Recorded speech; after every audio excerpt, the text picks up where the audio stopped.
Dabar parodysiu dar vieną būdą, kaip užkonservuoti vantą žiemai. Tai yra nesenai atsiradęs toks dalykas, naujoviškas, tai yra šaldymas. Ko mums reikės? Mums reikės maistinės plėvelės ir mums reikės vantos. Kokias vantas geriausiai šaldyti? Tai aišku yra labai išpopuliarėjusi ieva. Ievą galite netgi vasaros metu ruošti ir jinai kvapo tikrai neturės mažesnio negu tos, kurios yra užšaldytos su žiedais. Žiedai iš esmės tai yra priedas prie viso to buketo, bet vanta iš tikrųjų, kadangi ieva yra vienas kvapniausių medžių Lietuvoje, tai labai gražiai ir skaniai kvepės. O galima užšaldyti beržą, galima šaldyti klevą, ąžuolą, bet kurias vantas. Iš tikrųjų, jeigu turite vietos, turite galimybės, galite pasinaudoti tą naujovišką galimybę vantas išsaugoti iki gūdžios žiemos ir jas, kai ištrauksite gruodžio gale ir pamojuosite, jinai atšils, jinai bus visiškai šviežia. Tuo nustebinsite savo pirties svečius ir pradžiuginsite savo šeimos artimuosius. Taigi, imame vantą, plėvelę ir labai paprastai reikia ją susukti, suvynioti. Susukimas, suvyniojimas vyksta truputėlį toks su patempimais. Užduotis yra kuo mažiau sunaudoti plėvelės ir užduotis, kad vanta būtų kuo tokia kompaktiškesnė, kad kuo mažiau vietos užimtų mūsų šaldikliuose. Ir kas yra labai svarbu, reikia apvynioti visą ir koto patį galą užtraukti, kadangi kai jūsų šaldikliuose šaltis pradės traukti drėgmę iš jūsų vantos, jeigu jinai bus nesandariai supakuota, jinai taps tokia biri, sulūžinėjusi ir nelabai kažkaip atrodys ir praras drėgmę. Tai reikia supakuoti visiškai sandariai, gaunate štai tokią dešrytę ir tokių dešryčių, kiek turite vietos savo šaldikliuose, suguldote ir žiemą išėjame visą laiką, einate įsitikinę su tuo, kad tai yra bus pati tokia gražiausia, skaniausia vanta, tai bus jūsų pirties akcentas. Labai paprasta, elementaru, tik tai truputėlį reikia įdėti irgi darbo, kaip ir visur. Dabar parodysime vieną tokio egzotiškiausių, ko gero pats šviežiausias būdas. Šviežiausias, senovinis būdas. Jau mūsų seneliai sūdydavo vantas. Vat, mano seneliai nesūdė, mano seneliai sūdė mėsą. Tai man buvo nuostaba, kad galima vantas ir užsūdyti. Taip, tai pasirodo yra įmanoma.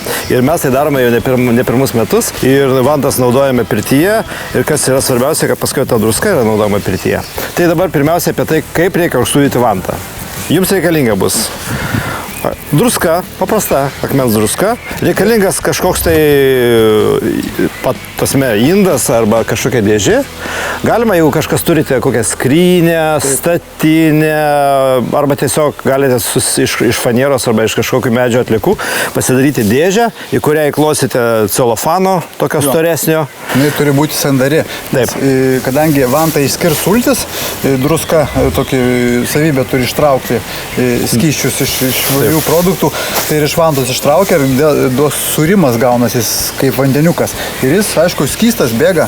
Taip. Jeigu kiaura mūsų bus kiauras indas, tai išbėgs paprasčiausiai. Mes šiandien su Albertu tiesiog šitą demonstruojame būtent prie šitos geldos, nesuskilusios geldos.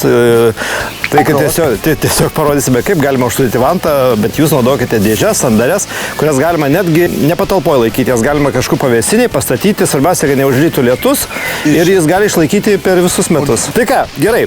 Ja. Žiūrėkit, prieš dedant į druską rekomenduojama yra kokią saują gerai įdėti į vantos vidų. Druskos kam to reikia? Tiesiog vantas susispaus, ne visur druska pasieks, kad viduje nepradėtų pelyti, tai tiesiog reikėtų į ją įdėti druskos. Kokias 2-3 saujas galima. Šiaip druskos nereikia gailėti. Mes, jeigu didesnį kiekį vantų darom, tai reiškia, va dabar mes čia, kadangi tik 2 vanteles dabar sudom. Bet mes druskos turim. Sluoksnį visą užpilom vieną, toliau dedam, kaip pavyzdys, dedam sekančią vantą. Sluoksnį, jo. Tai toliau vėl druskos sluoksnis ir vėl mes dabar darysim tik 2, parodysim. Taip. Tai reiškia, turėtų būti uždengta visiškai vantos, kaip senoviai sūdydavo lašinius mūsų seneliai. Va šitą aš, Albertai, prisimenu. Apie vantų sūdymą nieko nebuvau girdėjęs iki tol, kol netėjau į šitą pirties pasaulį. Dar truputėlį druskos mes. Šitą mes... Va, visą druską išpilsim. Jeigu turime ypač kažkokį senovinį rūsį tam kaime, tai idealiai tinka padėti ir ištraukti galbūt žiemą, jinai bus jau tokia įskyrus sultis visas. Taip. Ir būna, vėlgi jos kvapas ir tas būna visai kitoks nei džiovintos ar nei šviežios.